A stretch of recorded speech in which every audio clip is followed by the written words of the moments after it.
Today we're preparing our St. Patrick's Day feast. This is the easier version, the traditional Irish boiled dinner. And we're going to take a beef brisket and simmer it in some Irish Stout. So this is about a 3-pound beef brisket. I've rinsed it in cold water. You want to look for one in the store that comes with a spice packet.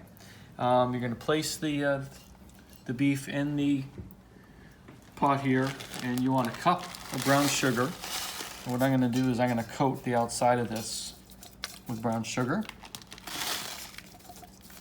on both sides. That's about a cup of brown sugar I've used all together.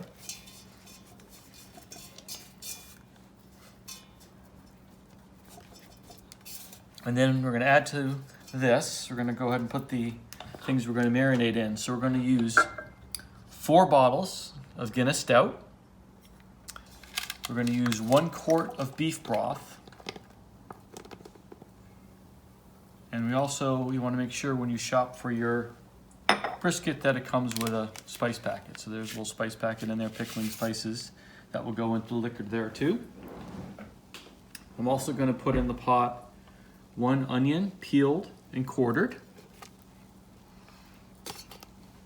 I have 3 cloves of garlic, peeled. I have 2 bay leaves. And I have about 15 peppercorns going in there. Whole peppercorns. And what you want to do is you want to make sure that you cover the meat about 1 inch with liquid. So after you put the beef broth in, after you put the beer in, if you still need a little bit more, you can add another bottle of beer. If you wanted to, you could add a little bit of water if you didn't have more beer. But we're going to put this on the stove. We're going to bring it to a boil. We're going to turn it down to simmer. We're going to simmer it for 2.5 hours. All right, you'll see here my vegetables ready to go. My beef has been cooking for about 2.5 hours, and I have a 16-ounce package of carrots that I've cut into pieces. I have about 3 pounds of potatoes that I've peeled and quartered.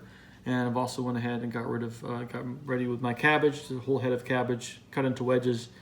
The cabbage doesn't go in yet, so we're going to start with the carrots and the potatoes. We're going to cook those for 20 minutes along with the beef. And then we're going to set our timer, and then we're going to add our cabbage and cook them for another 10 minutes. Everything will be ready at that point for us to have our meal. All right, so we're all done. The timer's gone off, our cabbage and everything is done, so we've pulled everything out. You want to try and rest your meat for about 10 minutes before you slice it. You want to slice it across the bias. You can see the grain here. You want to slice across. So like this. And you want to take all your pieces out, put them on a platter with your potatoes and your cabbage and your carrots. And you have a beautiful Irish boiled dinner.